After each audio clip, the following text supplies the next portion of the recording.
I moved to the edge of the world to be forgotten by everyone. I didn't realize that the wilderness had other plans. For 3 years, the only heartbeat I cared about was my own, until a pair of golden eyes watched me from the shadows of a cedar tree. What started as a rescue became a revolution of the heart, and today, when I look at the 3 shadows waiting at my door, I realize I wasn't the one doing the saving. The mist in Silverpine Reach doesn't just sit, it breathes. It rolls off the cold Pacific, tangling itself in the ancient, moss-covered limbs of Sitka spruces until the world becomes a blur of slate gray and deep emerald. My name is Clara Vance. I used to be a woman of cities, of deadlines, and of a life that felt as loud as a shattering glass. But grief has a way of stripping you down to your essentials. After I lost Mark, the silence of our apartment became a physical weight I could no longer carry. I sold everything and bought a cabin that most people would call a ruin. It sat on a jagged cliffside, overlooking a cove where the whales breached in the summer and the storms rattled the window panes in the winter. I told myself I wanted to be alone. I told the locals in the small fishing village 10 miles away that I was a writer. It was easier than telling them I was a ghost looking for a place to haunt. My days were measured in the consumption of wood for the stove and the brewing of tea. I began to study the local flora, not because I wanted to be a healer, but because the plants didn't ask me how I was feeling. I learned the difference between the bark of a western red cedar and a Douglas fir by touch alone. I learned that yarrow could stop a bleed, and that devil's club, despite its name, held a spirit that could soothe a fever. One Tuesday, late in October, the air turned brittle. The kind of cold that makes your lungs feel like they're being lined with thin sheets of ice. I was out on the Ghost Creek Trail, a path that winds through the densest part of the forest where the sun rarely touches the ground. I was looking for late-season mushrooms, my wicker basket thumping rhythmically against my hip. The forest was unervingly still. No squirrels chattering, no ravens mocking me from the heights. Just the sound of my own boots on the damp needles. And then I heard it, a sound that didn't belong to the wind. It was a high, strained whistle, a sound of air being forced through a throat tight with agony. My first instinct was to turn back. Solitude had made me cautious, perhaps even a bit cowardly. But the sound came again, more desperate this time, a jagged edge cutting through the fog. I pushed through a thicket of salal bushes, their waxy leaves scratching at my coat. In a small depression near a rotting log, I found the source. It was a Canada lynx, a creature of silver and smoke, with tufted ears that looked like delicate feathers. It was beautiful, even in its ruin. Its back leg was caught in a rusted, illegal leg-hold trap, the kind that had been banned in these woods for decades. The ground around the trap was churned into a dark, bloody mud. The lynx had clearly been there for days, fighting the iron until its strength had simply evaporated. As I stepped into the clearing, the animal's head snapped up. Its eyes were a terrifying, brilliant amber, pupils dilated until they were almost obsidian. It tried to hiss, but the sound died in its throat, replaced by a pathetic, rasping cough. It bared its teeth, but its body was trembling so violently that it couldn't even lift its head. "Oh, you poor soul," I whispered. My voice sounded strange in the open air, rusted from disuse. I knew the danger. A cornered predator, even a dying one, is a whirlwind of claws and teeth. But looking at the way its fur was matted with frost, I felt a crack in the icy shell I'd built around my heart. I didn't approach immediately. I remembered what my grandfather, a man who lived by the rhythms of the seasons, used to say. The wild doesn't need your pity, Clara. It needs your respect. I sat down on a mossy stone about 10 feet away. I placed my basket on the ground. I took off my heavy gloves and showed the animal my bare hands. "I'm just a woman in a gray coat," I said softly, keeping my tone level, a low hum of sound intended to anchor the animal's panic. "I'm not the one who put that iron there, but I might be the one to take it off." For an hour, I did nothing but exist in its presence. I watched its breathing. It was shallow, erratic, the rhythm of a heart that was considering stopping. Slowly, I reached into my pocket and pulled out a small bottle of lavender and valerian oil I distilled. I rubbed a drop on my palms and held them out. The scent, calming and alien to the metallic tang of blood, drifted toward the lynx. Its ears flicked. The intense, murderous glare in its amber eyes softened into something more like profound exhaustion. It was a surrender. I moved then, inch by inch, crawling on my knees through the mud. When I was close enough to feel the heat radiating from its feverish body, I didn't look it in the eye. I reached for the trap. The iron was frozen, rusted shut by years of neglect and the recent frost. I had to use the handle of my foraging knife as a lever. Every time the metal groaned, the lynx flinched, its claws digging into the earth. It could have opened my throat in a second, but it stayed still, its chin resting on the dirt, watching me with a strange, haunting intelligence. With a final, agonizing crack, the jaws of the trap gave way. The animal didn't run. It couldn't. Its leg was a mess of torn muscle and exposed bone. It simply lay there, the sudden absence of the crushing iron causing its body to go into a secondary shock. "I can't leave you here," I said, more to the forest than the cat. "The coyotes will be here by sundown." I took off my heavy canvas jacket. I wrapped it carefully around the lynx's head and front paws, bundling the creature like a giant, dangerous infant. It was heavier than it looked, a solid mass of bone and fur that smelled of pine needles and old blood. As I lifted it, I felt its heart beating against my chest. Thump thump, thump thump, a small, stubborn engine refusing to quit. The walk back to the cabin was the longest mile of my life. My muscles screamed, and my own breath came in ragged gasps, echoing the animal's struggle. When I finally reached my porch, the sun was dipping below the horizon, turning the Pacific into a sheet of hammered gold. I brought the lynx inside and laid it on a bed of old blankets near the wood stove. I spent the night on the floor beside it, cleaning the wound with boiled water and yarrow tea. It didn't fight me. Once, when I had to probe the wound for metal shards, it let out a low, mourning growl, but its tail merely flicked against my arm. "You're going to be Asher," I whispered as the firelight danced across its silver fur. "Because you look like the smoke from a dying fire, and you're just as quiet." Over the next week, the cabin changed. It was no longer a place where I came to wait for the end of my life. It was a clinic, a sanctuary. I fed Asher bits of raw salmon and goat's milk through a dropper until he was strong enough to lap from a bowl. He began to heal, but more importantly, he began to watch. He watched the way I moved, the way I sighed when I read a book, the way I stared at the photo of Mark on the mantel. He stayed near the walls at first, limping on his bandaged leg, but by the 10th day, he did something that broke my heart. I was sitting on the floor, overwhelmed by a sudden wave of the old grief, my head in my hands. I felt a weight against my side. Asher had crawled across the floor and leaned his heavy, fur-clad shoulder against mine. He didn't purr. Lynxes don't purr like house cats, but he let out a deep, vibrational hum that traveled through my ribs. We stayed like that for a long time. Two broken things, huddled together against the cold of a coastal winter. I didn't know then that Asher was only the beginning. I didn't know that the forest was sending me a family, one rescue at a time. I only knew that for the first time in 3 years, the silence in the cabin didn't feel like a grave. It felt like a beginning. November arrived with a violent hand. The Pacific turned from a golden mirror into a churning cauldron of black water and white foam. The wind didn't just howl anymore. It shrieked through the gaps in the cabin's cedar siding, a sound like 1,000 lost voices looking for a way in. Inside, the wood stove was the only thing keeping the encroaching gray at bay. Asher's recovery was a slow, silent miracle. His leg was healing, the deep gouges from the trap closing into thick, silver scars that would always be a part of him. He no longer stayed by the walls. He had claimed the rug by the fire, a regal presence that seemed to absorb the amber light into his fur. We had developed a language of glances. A flick of his tufted ear meant he was listening to the storm. A slow blink meant I was allowed to sit near him. It was during the 3rd night of the Great Gale, as the locals later called it, that the second heartbeat arrived. I was sharpening my carving tools by the lamp when I heard a sound that was impossible for this remote cliffside. It wasn't the whistled cry of a lynx or the bark of a seal. It was a sharp, demanding meow. I froze.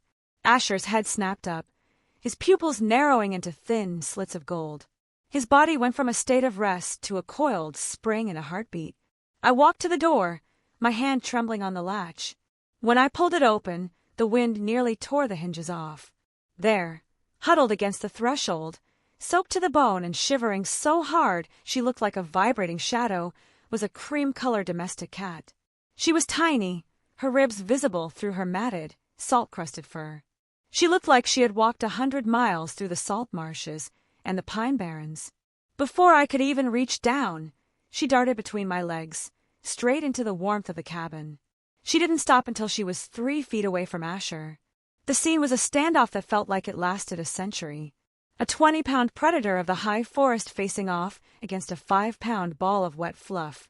Asher let out a low, vibrating growl that shook the floorboards. He bared his teeth, the firelight catching the curve of his fangs. Most animals would have fled. Most humans would have screamed. But this little cat simply sat down.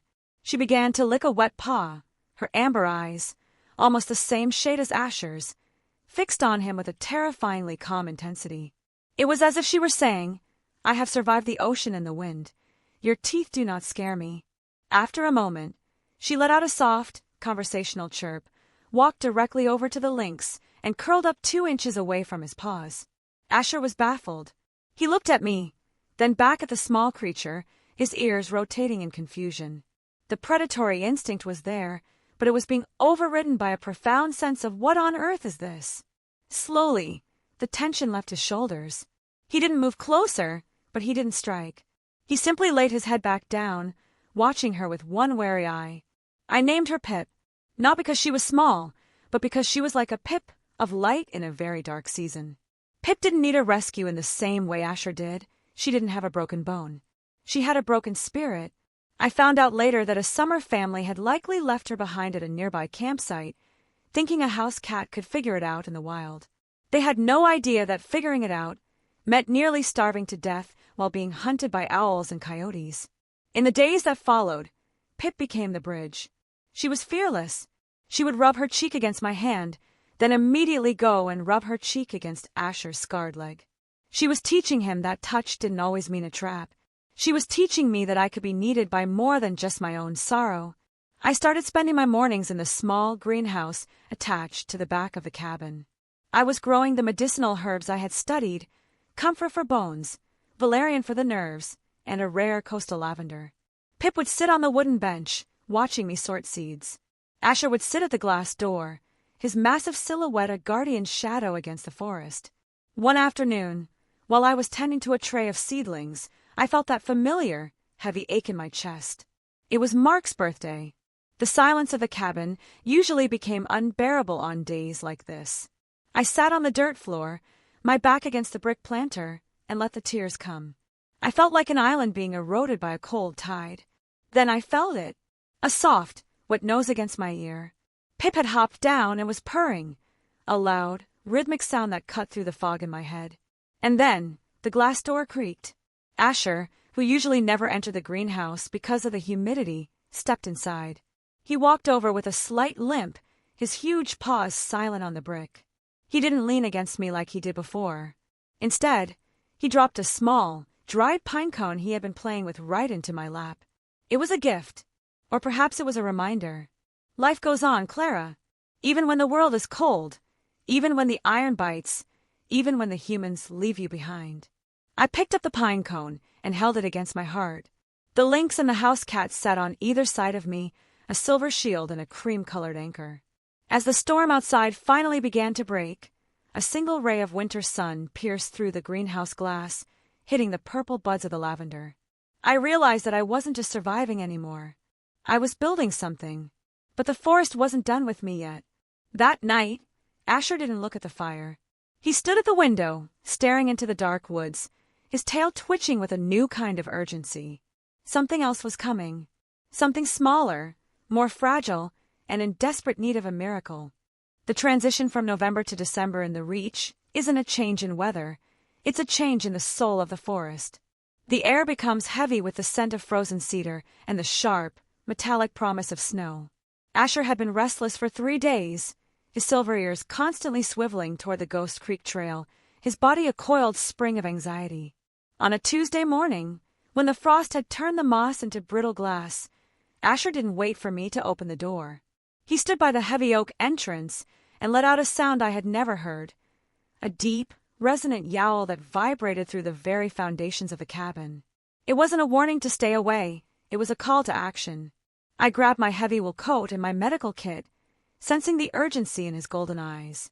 "Pip, usually content to stay by the fire, darted to the door as well, her tail puffed out like a bottle brush. We followed Asher into the woods. He didn't limp anymore. He moved with a haunting, predatory grace, his massive paws leaving shallow impressions in the frozen earth. He led me deep into a ravine where the ancient Sitka spruces grew, so close together that the world became a cathedral of shadow. There, at the base of a hollowed-out cedar tree that had been struck by lightning years ago, Asher stopped. He lowered his head and began to let out a soft, rhythmic chuffing sound. I knelt beside him, my breath hitching in the cold. Inside the hollow, tucked behind a curtain of dry ferns, was a tiny bundle of silver and smoke. It was a lynx kitten, no bigger than my two hands joined together. Its fur was matted and dull, its breathing a series of ragged, wet gasps that broke my heart. I looked around for a mother, but I already knew what I would find. Not far away, near the edge of the logging road that bordered the reach, were the tracks of a larger predator and a dark stain on the snow that had been partially covered by the morning's frost. The cycle of the wild is often cruel, leaving the most vulnerable to the mercy of the elements. "Easy now," I whispered, reaching into the hollow. The kitten didn't even have the strength to hiss. It gave a small, trembling mew that sounded like a cracked bell. I wrapped it in the silk scarf I always wore, the one Mark had given me for our last anniversary. The fabric still held a faint trace of my home's warmth, and as I tucked the kitten against my chest, I felt its tiny heart fluttering like a trapped moth. We named him Finn. Bringing Finn back to the cabin felt different than rescuing Asher. Asher had been a warrior who needed mending. Finn was a spark that was nearly extinguished. The first 48 hours were a blur of sleeplessness and desperate hope. I stayed on the rug by the stove, using a tiny syringe to drop warm goat's milk and an infusion of marshmallow root into his mouth to soothe his inflamed throat. Pip was the first to intervene. On the second night, when Finn's fever spiked and he began to twitch in his sleep, the little cream-colored cat climbed into the basket I'd prepared for him. She didn't just sit there. She began to groom him with a ferocious, motherly intensity, her tongue smoothing his matted fur, her purr a steady, low-frequency hum that seemed to stabilize his erratic breathing. But it was Asher's reaction that truly shifted the energy of the cabin. The large lynx, who had spent his life in the solitary shadows of the high peaks, approached the basket with a reverence that was almost holy. He lowered his massive head and gently nudged the kitten with his nose. Finn, sensing a familiar scent, reached out a tiny, trembling paw and hooked it into Asher's silver fur. In that moment, the cabin stopped being a collection of individuals. We became a pack. Asher took up a position as a sentry, sleeping across the doorway to the room where Finn rested. Pip became the caretaker, never leaving the kitten's side. And I became the anchor. As Finn grew stronger, he began to mimic the others. He would try to walk with Asher's heavy, deliberate stride, only to tumble over his own oversized paws.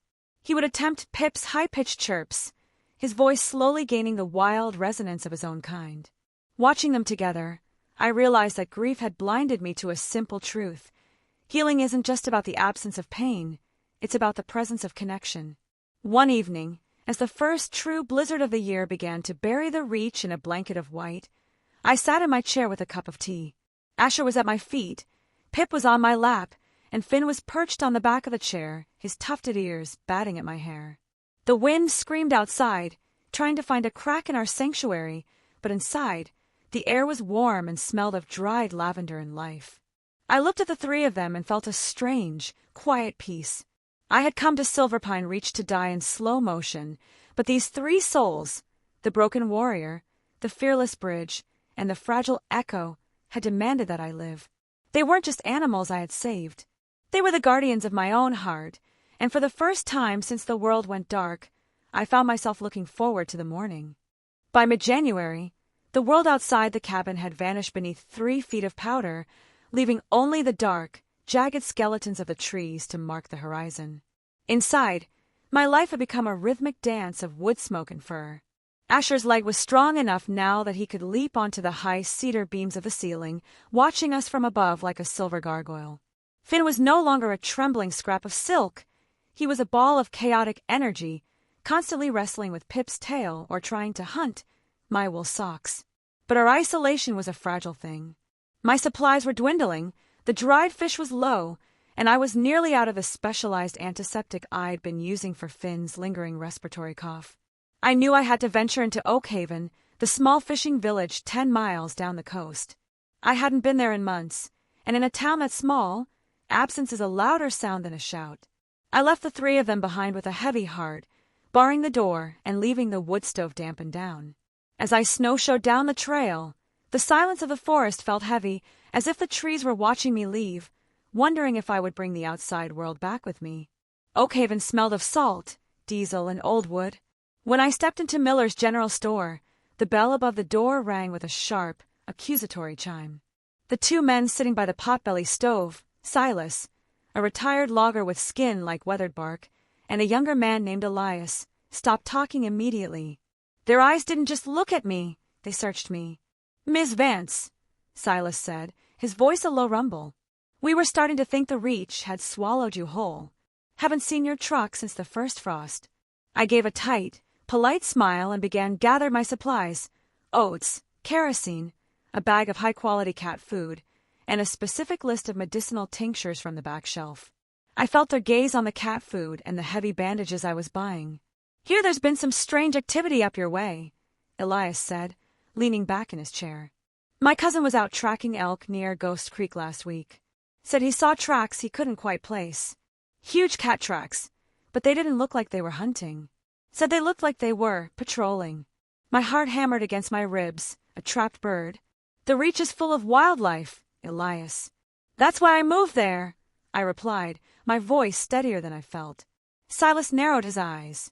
"There's also been talk about those old traps. Someone's been springing 'em, leaving 'em broken on the forest floor." He paused, his gaze dropping to the faint silver hairs, Asher's fur clinging to my wool coat. "Some folks in town think it's a ranger. Others think it's someone who doesn't understand that the woods have their own laws." I paid for my goods in silence, the weight of their suspicion following me like a shadow. Just as I was leaving, Silas spoke one last time. "Be careful, Clara. The wild has a way of turning on those who try to tame it, or those who think they can keep secrets from it." I didn't look back. I practically ran to my truck, the engine groaning in the cold as I sped back toward the sanctuary of the cliffside. When I returned, the cabin was quiet, but as soon as I crossed the threshold, the tension broke. Pip greeted me with her usual demanding chirp, but Asher was different. He didn't come to me for a gift. He stood at the window, his fur bristling, his eyes fixed on the trail I had just traveled. He could smell the village on me, the scent of strange men, of suspicion, and of the world that didn't believe in miracles. That night I couldn't sleep. I sat by the fire, holding Finn as he slept, watching the way the orange light caught the tufts on his ears. I realized that I wasn't just a grieving widow anymore. I was a guardian of something the world wouldn't understand. If the people of Oakhaven knew I was harboring 2 lynxes, one of them an apex predator who had been tamed by a house cat and a broken woman, they wouldn't see a family. They would see a liability, or worse, a trophy. Around midnight, a new sound drifted through the rafters. It wasn't the wind. It was the low, rhythmic thrumming of an engine idling at the bottom of my long, winding driveway. Asher let out a sound I'd only heard once before, a jagged, defensive hiss. He jumped onto the windowsill, his massive body silhouetted against the moonlit snow. I peered through the glass. At the edge of the clearing, the headlights of a truck flickered once, then twice, before turning off. Someone was out there, watching the cabin. They weren't there to check on me. They were there to see if the rumors were true. I felt a coldness that had nothing to do with the winter air. I looked at Pip, who had tucked herself under the chair, and at Finn, who was still too young to know why we were afraid. Finally, I looked at Asher. He turned his head toward me, his amber eyes reflecting the dying embers of the fire. There was a profound, ancient understanding in his gaze. "We aren't going anywhere," I whispered, reaching out to touch the soft fur behind his ears. Asher leaned into my touch, a silent promise. We were no longer just survivors of our own tragedies. We were a fortress, and as the shadows moved in the woods outside, I realized that the hardest part of the rescue wasn't the healing, it was the protection. The headlights stayed dark, but the crunch of snow under heavy boots began to echo through the stillness of the clearing. It was a rhythmic, invasive sound that didn't belong to the wild. It was the sound of men who believed they owned the ground they walked on. Inside the cabin, the air felt like it had been sucked out of a vacuum. Asher moved from the window to the door, his movements fluid and silent as oil. He didn't pace with the frantic energy he had shown when I first found him. Instead, he stood with a cold, terrifying stillness. His tufted ears were pinned back, and a low, guttural vibration began deep in his chest, a sound so low it was felt in the floorboards before it was heard. Pip, usually so bold, had retreated to the shadows beneath the heavy oak table, her eyes wide and luminous. Finn, sensing the shift in the pack's energy, crawled into the crook of my arm, his tiny body trembling against my ribs. I reached for the heavy iron fire poker near the hearth, my knuckles white. I wasn't a fighter, but I was a woman who had already lost everything once. I wasn't about to let them take the only things that had made me feel alive again. A heavy knock thudded against the door, rattling the frame. "Miss Vance, it's Elias from town. Just checking in to see if you're doing all right after the storm," a voice called out. It sounded friendly, but there was an edge to it, the tone of someone looking for a reason to step inside. I walked to the door but didn't open it. "It's midnight, Elias. Checking in usually happens during daylight hours," I said, my voice projecting a strength I didn't know I possessed. "I'm fine. Please leave my property." There was a silence, followed by the sound of muffled whispering. "We heard some strange cries coming from up here, Clara," another voice, higher, younger, added. "Folks are worried you've got something dangerous in there.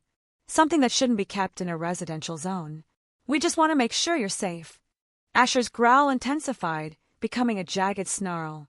He moved closer to the door, his nose inches from the crack. I realized then that if they pushed their way in, Asher wouldn't hesitate. He wouldn't be the rescue anymore.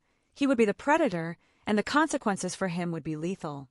The state would hunt him down if he harmed a human, regardless of the provocation. I had to protect him from himself as much as I had to protect us from them. I took a deep breath and cracked the door just an inch, keeping the heavy security chain in place. I made sure the light from the cabin was behind me, casting me in shadow while illuminating them. Elias and a younger man I didn't recognize were standing there, a high-powered flashlight in Elias's hand. "I'm perfectly safe," I said, my eyes locking onto Elias's. "But you are trespassing. This is private land, and I've already contacted the regional sheriff about the illegal traps found on Ghost Creek Trail. If you stay another minute, I'll be calling him back to report harassment." Elias smirked, beginning to point the flashlight toward the window where Finn's small silhouette was barely visible. "Is that a cat, Clara? Or something else? Looks a bit big for a house pet." Just as the beam of light was about to hit the window, Asher did something extraordinary. He didn't attack. Instead, he leapt with unbelievable power, landing on the high exterior ledge of the cabin just above the porch. From the shadows of the roof, he let out a scream, the true, piercing cry of a mountain lynx. It was a sound that echoed off the cliffs and seemed to bounce back from the ocean itself. It was the sound of the wild claiming its territory. The two men jumped back, Elias nearly tripping over his own boots. The flashlight dropped into the snow, its beam spinning wildly. They looked up, but in the darkness, all they could see were two glowing amber orbs reflecting the light of the fallen torch. Asher looked like a demon carved from the night. "Go," I said, my voice a whip crack, "before the forest decides you don't belong here anymore." They didn't wait for a second warning. They scrambled back to their truck, the engine roaring to life with a desperate whine. I watched the red glow of their taillights disappear down the driveway until the silence of the reach returned, heavier and more profound than before. I opened the door fully. Asher dropped down from the ledge, landing silently in the snow. He shook his fur, the silver tufts on his ears shivering. He walked over to me and leaned his heavy head against my knee, his breathing finally slowing. I sank onto the doorstep, the adrenaline leaving my body in a rush that made my hands shake. Pip emerged from the cabin, trotting out to stand beside Asher. She rubbed her cream-colored body against a scarred leg, a tiny anchor for the giant cat. Finn followed, tumbling into the snow and letting out a miniature version of Asher's cry, his little tail twitching with bravado. I sat there in the cold, looking at my strange, beautiful family. We had won the night, but I knew the truce with Oakhaven was over. They wouldn't come back with flashlights next time. They would come with authority, or with weapons. The secret was out, and the sanctuary was no longer a hidden world. I looked up at the stars, which were cold and bright above the pines. For the first time, I didn't think about Mark's absence. I thought about our presence. We were 4 heartbeats in the dark, and we were the only thing that mattered. "We need a plan," I whispered into the fur of Asher's neck. He rumbled in response, a sound of agreement that vibrated through my very bones. The world was coming for us, but the Reach was our home, and we weren't going to let it go without a fight. The morning after the confrontation brought a silence that felt different. It wasn't the peaceful quiet of the wild, but the held breath of a standoff. I didn't go out to the garden. I sat at the kitchen table, my journal open, recording the events of the night with a hand that still felt cold. Asher sat on the rug, his gaze fixed on the door, while Finn and Pip played a muted game of chase that ended with both of them curled in a heap of cream and silver fur. Around noon, the sound of a professional engine echoed up the drive, not the rattling truck of a local, but the steady hum of a government vehicle. I stood up, my heart a heavy stone. I didn't reach for the fire poker this time. I reached for my records, the logs of every dose of medicine, every meal, and the photos of the rusted trap that had nearly taken Asher's life. Through the window, I saw a woman in a dark green uniform step out of a truck marked Wildlife Conservation and Protection. She was followed by Silas, the old logger from the village. My breath caught. I thought Silas had betrayed me, but as they approached the porch, he wasn't looking for a fight. He looked ashamed. I opened the door before they could knock. "Miss Vance, I'm Officer Sarah Jenkins," the woman said, her eyes immediately scanning the room behind me. She saw Asher, who stood up and let out a low warning huff. She saw Pip, who sat defiantly on the table, and Finn, who peeked out from behind my leg. Her expression wasn't one of anger, but of profound, professional disbelief. Elias came to the station with a story about demons in the woods. Silas muttered, looking at his boots. "I knew what you were doing, Clara. I've seen you buying that medicine. I told the officer here that if anyone was keeping those animals safe, it was you, and that someone needed to make it legal before the poachers came back with more than just flashlights." For the next 3 hours, I told them everything. I showed Officer Jenkins the trap. I showed her the scar on Asher's leg and the way Finn's lungs still wheezed when the air got too cold. I told her about the grief that brought me here and the heartbeats that brought me back. "If you take them away," I said, my voice cracking, "Finn won't survive the stress, and Asher has nowhere left to go where he won't be a target." Officer Jenkins knelt down, watching as Pip walked over and, with her characteristic lack of fear, began to rub against the officer's heavy leather boots. She watched as Asher eventually settled back down, his golden eyes never leaving mine, trusting me to handle the intruder. "Technically," she said slowly, "I should seize them, but I've seen sanctuaries that don't have half the care or the bond one see in this room." She looked at Silas, then back at me. "We have a program for unreleasable wildlife guardianship. It's a mountain of paperwork, and you'll be subject to monthly inspections. You'll have to register this property as a formal rehabilitation site. It means you can't just be a ghost anymore, Clara. You'll have to work with us." "I'll do whatever it takes," I replied, a wave of relief so powerful it made me dizzy. The months that followed were a transformation. The Lady of the Reach became a name of respect rather than suspicion. Silas and a few other men from the village helped me build a proper, expansive enclosure that allowed the lynxes to roam the cedar groves safely while keeping the curious at bay. They even helped me restore the old greenhouse into a full-scale herbal laboratory. Spring arrived with a burst of color that seemed to heal the very earth. The snow melted into rushing rivulets that fed the Ghost Creek, and the air smelled of salt and blooming Sitka.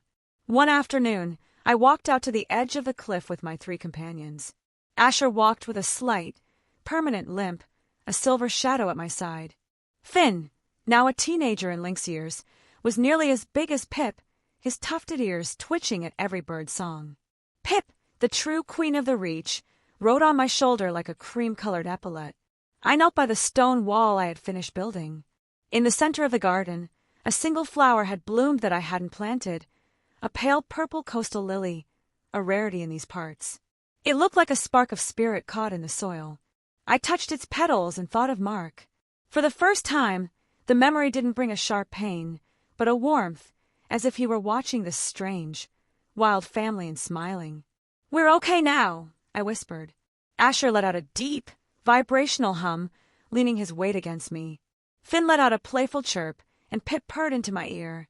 I looked out over the Pacific, where the whales were beginning to return for the summer. I had come to this cliff to find a place to end my story, but the forest had given me a new book to write. I realized that every rescue, whether it's a cat from a trap, a kitten from a hollow, or a woman from her own grief, begins with the same thing: the courage to let someone else in. The cabin's windows shone in the afternoon sun, no longer a lantern against the dark, but a lighthouse of hope. We were the guardians of Silverpine Reach, but more than that, we were a testament to the fact that no one is ever truly lost as long as there is a heartbeat to follow home. The wind moved through the pines, singing a song of return, and inside that small circle of cedar and salt, we were exactly where we were meant to be. Life hadn't just continued, it had flourished. And in the end, that was the greatest miracle of all.